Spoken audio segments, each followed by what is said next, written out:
Hey guys, TheTurkeyChampion, and today we got an episode of Rise of Fame. In this episode I will be selling my aerial threat team. I played around about 13 games with it, so it's probably about time to sell it.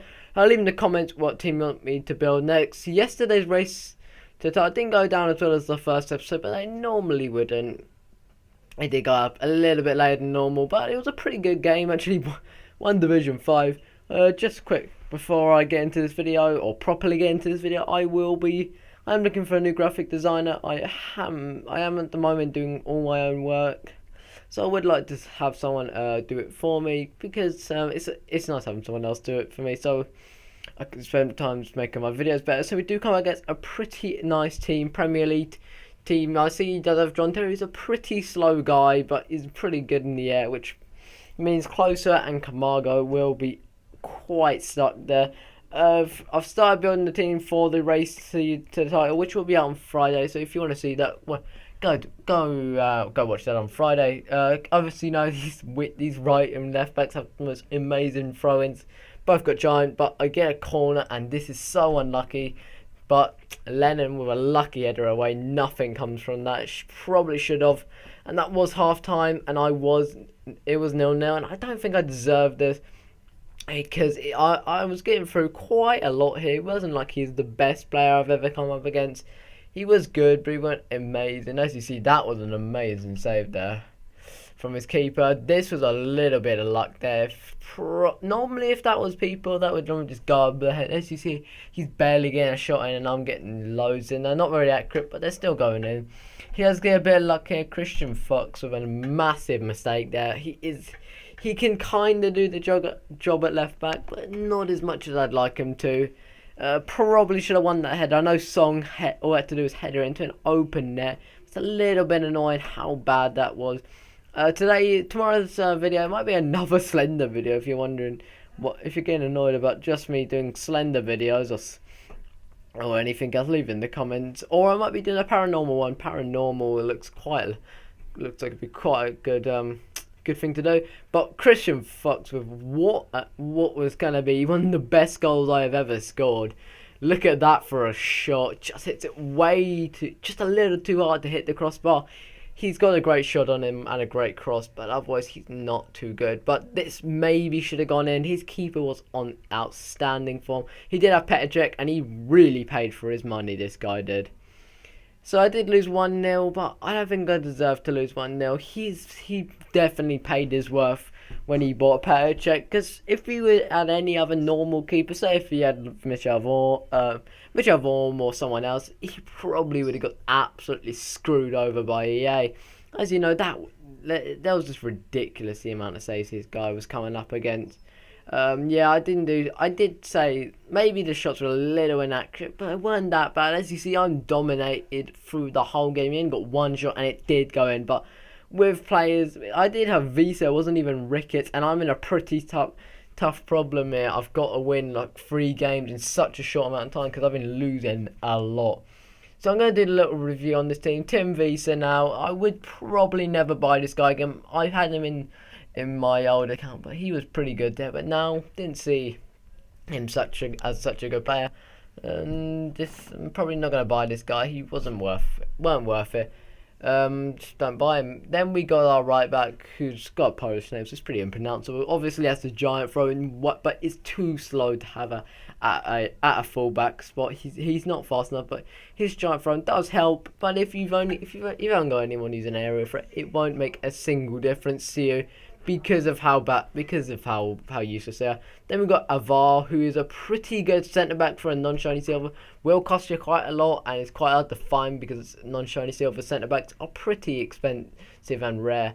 Then we've got Howard there, who's a pretty quick guy as well. Those two together are a pretty good partnership, actually.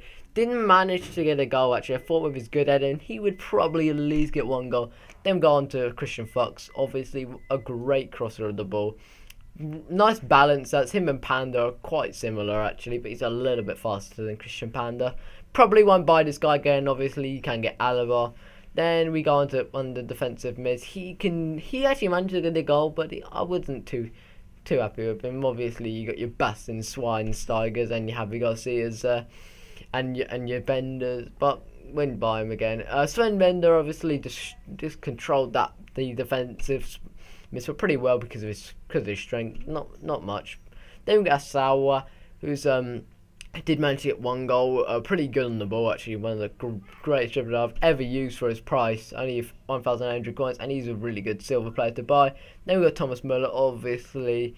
Did alright, got 3 goals. So, I mean, just held the ball up nicely along the left side and was able to cross the ball in a little bit, but you know he's still got better players to replace him. Then we got Camargo, who was unbelievable in the air. Not as good as I thought he would be, because he would lose headers to people you wouldn't expect him to lose headers to. So probably won't buy this guy again. So I'm rushing through this quite quickly. Then we got the man in the middle, Mitchell Closer, who scored 10 goals altogether, more than anyone else. Obviously, mostly from headers there, because he's a pretty good aerial threat when you think about one of the best in the game. Probably is the best in the game, maybe besides CR7, because of but mainly because of height actually. Normally, some of the good area threats are quite small, like with Radamel Falcao and Tim Cahill. Obviously, 2 really good headers of the ball, but they're very short. So that was the team review.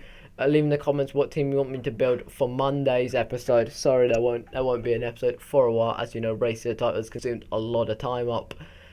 But I come against this team, and this guy also got ridiculous amount of luck here. I know it's a very quick team actually. Like the slide probably only got like 72 pace, and the rest of the people's probably got like 75 minimum, which obviously is Sacco. But you know, this could be called a bit of luck here for me.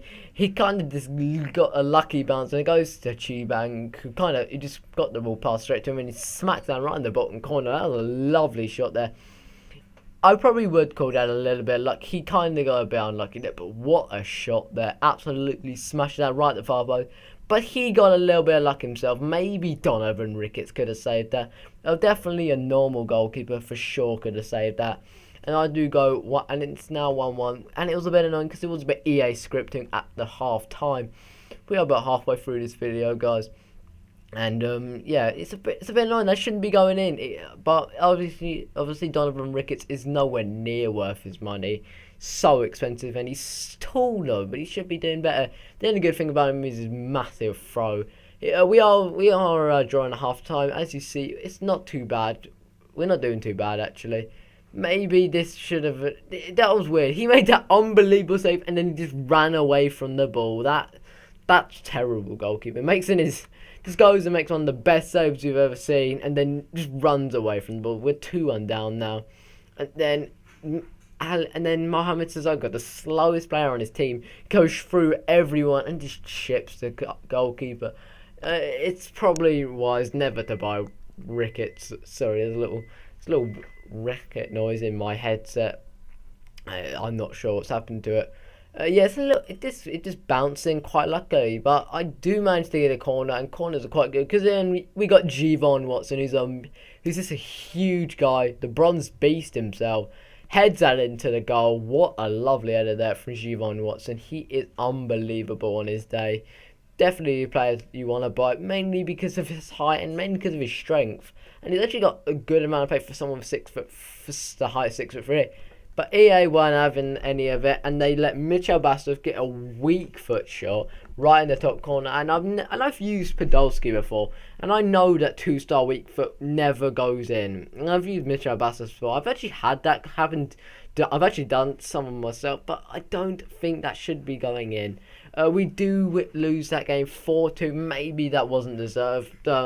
But Donovan Ricketts, as you know, is an absolutely appalling keeper. I would never buy this guy. I only bought him because he's the only Jamaican keeper. As you see, they were pretty inconsistent with those shots there. We need a win here, like literally need a win. It's not relegation yet, but I don't want to go through that same shit again with trying to save myself, which I can do. I did do it last time pretty nicely actually, destroyed a couple of people.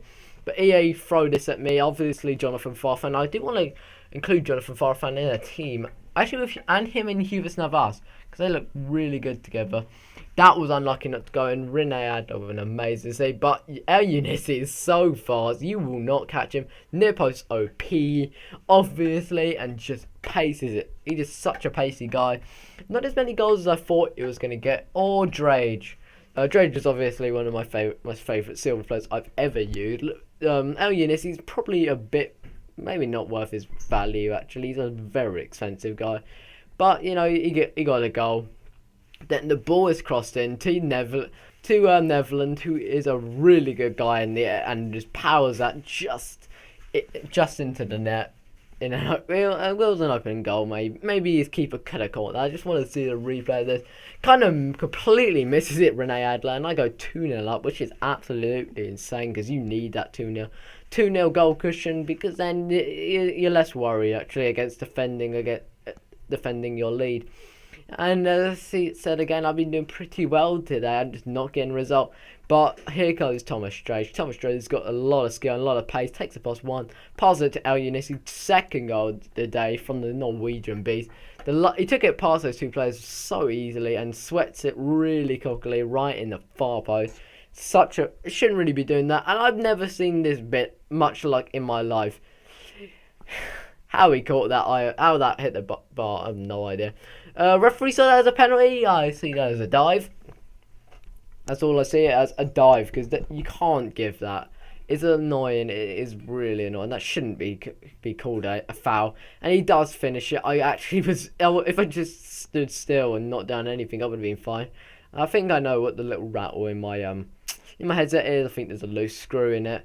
But he gets a lucky goal with Royce. He brought Royce and Blaszczykowski on. So I literally was on ultra defensive all day long. And that means the ultra defensive did save me. So it did win this game 2-1. And that was a must win. So it's been your boy, the Turkey Champion.